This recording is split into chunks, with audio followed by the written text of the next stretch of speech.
এবং স্যাররাও অনেক সুন্দর করে পড়াশোনা করায়। সেখানে সবাই পড়াশোনা করে। ছোট বাচ্চারা প্রতিদিন স্কুলে যায় এবং মনোযোগ দিয়ে পড়াশোনা শেখে।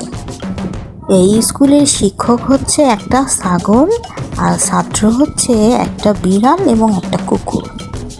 একদিন সকালবেলায় স্কুলে স্যার বলল, হ্যালো ছোট বাচ্চারা, কেমন আছো তোমরা?